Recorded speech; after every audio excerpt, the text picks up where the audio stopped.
السلام علیکم ورحمۃ اللہ وبرکاتہ۔ آج میں آپ کے سامنے سورہ رعد کی آیات 38 اور 39 38 اور 39 کا ترجمہ لے کر حاضر ہوں۔ سماعت فرمائیے۔ اعوذ باللہ من الشیطان الرجیم، بسم اللہ الرحمن الرحیم۔ تم سے پہلے بھی ہم بہت سے رسول بھیج چکے ہیں اور ان کو ہم نے بیوی بچوں والا ہی بنایا تھا، اور کسی رسول کی بھی یہ طاقت نہ تھی کہ اللہ کے اذن کے بغیر کوئی نشانی خود لا دکھاتا۔ ہر دور کے لیے ایک کتاب ہے۔ اللہ جو چاہتا ہے مٹا دیتا ہے اور جس کو چاہتا ہے قائم رکھتا ہے۔ الکتاب اسی کے پاس ہے۔ صدق اللہ العظیم۔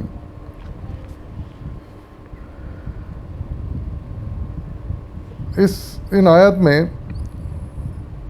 اللہ تعالیٰ مخالفین رسول اللہ صلی اللہ علیہ وسلم کے مخالفین یعنی منکرین اور مشرکین کے چند باتوں کا جواب دے رہے ہیں۔ ایک تو یہ کہ یہ کیسا نبی ہے جو بیوی بچے بھی رکھتا ہے، بازاروں میں چلتا پھرتا ہے، کھاتا پیتا ہے۔ یہ تقریباً ہر نبی پر یہ اعتراضات کیے گئے۔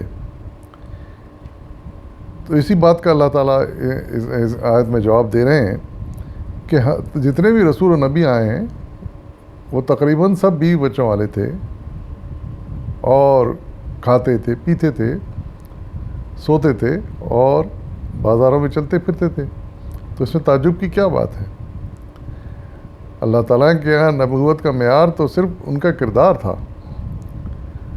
اور اسی کردار کی بلندی کو دیکھتے ہوئے اللہ تعالیٰ نے نبوت سے سرفراز کیا تھا اور ان کے حالات کے مطابق۔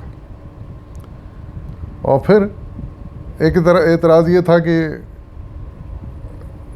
خاص طور سے حضور صلی اللہ علیہ وسلم سے یہ اعتراض تھا کہ آپ کوئی نشانی کیوں نہیں لے کر آتے، جیسے کہ پہلے نبیوں پہ آ چکی ہیں۔ مثال کے طور پر حضرت موسیٰ جو رسی ڈالتے تھے، لاٹھی ڈالتے تھے اور وہ سانپ بن جاتی تھی، اژدہا بن جاتی تھی، بغل میں ہاتھ ڈال کے نکالتے تو وہ روشن ہو جاتا تھا۔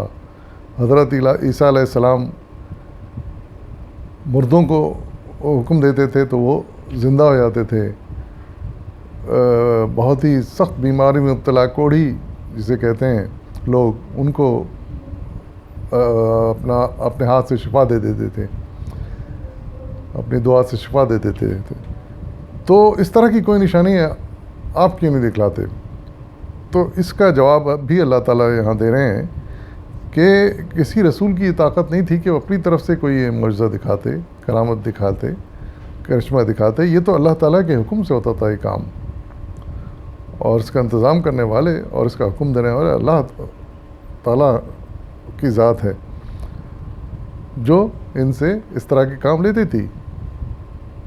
تو اسی طرح اللہ تعالیٰ جب چاہے حضور صلی اللہ علیہ وسلم سے بھی اس طرح کے معجزے دکھا سکتا ہے، اور یہی ان کا جواب تھا۔ اور لیکن آگے یہ بھی کہا گیا، اعتراض تھا ان کا کہ یہ کتاب جو لائے ہیں یعنی قرآن جو پیش کر رہے ہیں حضور صلی اللہ علیہ وسلم، تو یہ کہ اس کتاب کی کیا ضرورت تھی؟ اور اس کے اعتراض میں جو وہ کہتے تھے، اس کا کچھ احوال مولانا سید ابوالعلا مودودی رحمۃ اللہ علیہ نے اپنے تفسیر میں بیان کیا ہے، سماعت فرمائیے۔ یہ بھی مخالفین کا ایک اعتراض کا جواب ہے۔ وہ کہتے تھے کہ پہلی آئی ہوئی کتابیں جب موجود تھیں تو اس نئی کتاب کی کیا ضرورت تھی؟ تم کہتے ہو کہ ان میں تحریف ہو گئی ہے، اب وہ منسوخ ہیں اور اس نئی کتاب کی پیروی کا حکم دیا گیا ہے، مگر خدا کی کتاب میں تحریف کیسے ہو سکتی ہے؟ خدا نے اس کی حفاظت کیوں نہ کی؟ اور کوئی خدائی کتاب منسوخ کیسے ہو سکتی ہے؟ تم کہتے ہو کہ یہ اسی خدا کی کتاب ہے جس نے تورات و انجیل نازل کی تھیں، مگر یہ کیا بات ہے کہ تمہارا طریقہ تورات کے بعض احکام کے خلاف ہے۔ مثلاً بعض چیزیں تورات والے حرام کہتے ہیں اور تم انہیں حلال سمجھتے ہو۔ ان اعتراضات کے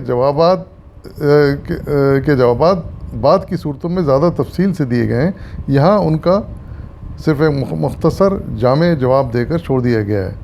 یعنی کیا کہ یہ جملہ آیت کا آخری جملہ کہ الکتاب ہے،